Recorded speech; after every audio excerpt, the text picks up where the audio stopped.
ప్రస్తుత వాతావరణ పరిస్థితుల కారణంగా ప్రభుత్వం ధాన్యం కొనుగోలు వేగవంతం చేయాలని నరసాపూర్ ఎమ్మెల్యే సునీత లక్ష్మారెడ్డి అన్నారు. ఎమ్మెల్యే మండల పరిధిలోని కొల్చారం, అప్పాజీపల్లి, కోతనశెట్టిపల్లె గ్రామాలలో ధాన్యం కొనుగోలు కేంద్రాలను ప్రారంభించారు. ఈ సందర్భంగా మాట్లాడుతూ అకాల వర్షాల కారణంగా రైతులు తీవ్రంగా నష్టపోతున్నారని, కొనుగోలు కేంద్రాల్లో తూకం వెంటనే చేపట్టాలన్నారు. ఆలస్యం చేయకుండా రవాణా సౌకర్యం కల్పించాలన్నారు. గత సీజన్ పెండింగ్ వాటితో కలిపి సన్నబియ్యం బోనస్ వేయాలన్నారు. ఖరీఫ్ సీజన్ కు రైతులు ముందే ప్రణాళిక చేసుకుంటారు కాబట్టి రైతు భరోసా వెంటనే వేయాలని డిమాండ్ చేశారు. యాసంగి పంట రైతు భరోసా కూడా పెండింగ్ ఉందని వాటిని పంటకు కలిపి వేయాలన్నారు. ఈ కార్యక్రమంలో మాజీ గ్రంథాలయ సంస్థ చైర్మన్ చంద్రగౌడ్, మండల అధ్యక్షుడు గౌరీ శంకర్ గుప్తా, యువత అధ్యక్షుడు సంతోషరావు తదితరులు పాల్గొన్నారు.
రవి సార్ మీరు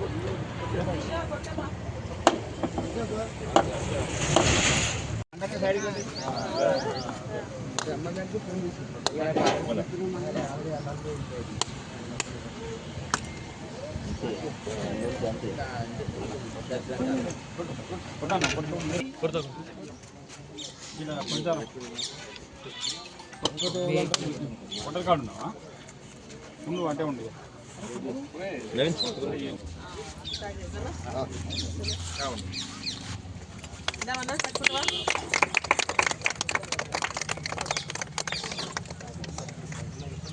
సంచి పెడతారా?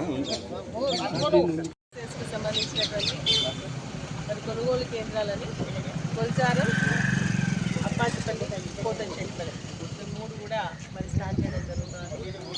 ఆ రైతులకు అందుబాటులో ఉండేగా ఈ కేంద్రాలను మరి స్టార్ట్ చేసుకునేటువంటి సందర్భంలో రైతులు దీన్ని ఉపయోగించాల్సిందిగా నేను కోరుతాను.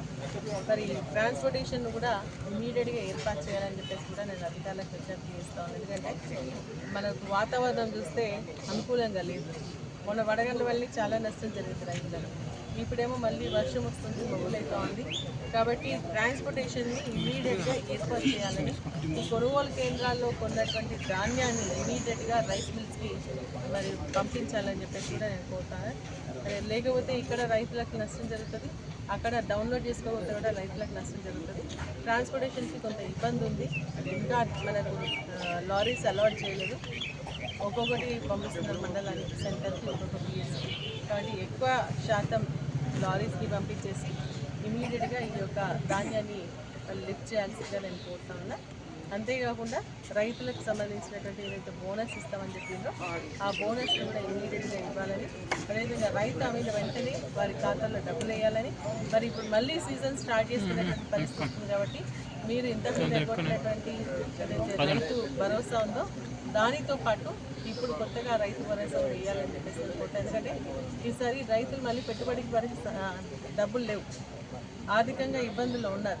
ఇప్పుడు అమ్మేటువంటి ధాన్యంతో కూడా వారు పెట్టుబడికి సరిపోయేటువంటి పరిస్థితి లేదు. మొన్న వర్షం వల్ల కొంత నష్టం జరిగితే మరి అదేవిధంగా ఎండిపోయి కరెంట్ లేక నీళ్లు లేక మరి అదేవిధంగా వైరస్ వచ్చి మరి ఈరోజు పంటలు బాగా ఎండిపోయినాయి. ఎంతైతే దిగుబడి రావాలంత రాలేదు. కాబట్టి రైతులకు మళ్ళీ పెట్టుబడి సాయానికి ఇమీడియట్గా రైతు భరోసా ఇవ్వాలని చెప్పేసి నేను ప్రభుత్వాన్ని డిమాండ్ చేస్తాను. పాత బకాయిలు మరి దాదాపు మన జిల్లాలో ఏరిపోతున్నాయి. మన కొల్చారం మండలంలో కూడా చాలామంది రైతులకు పోయినసారి రైతు భరోసా ఏదైతే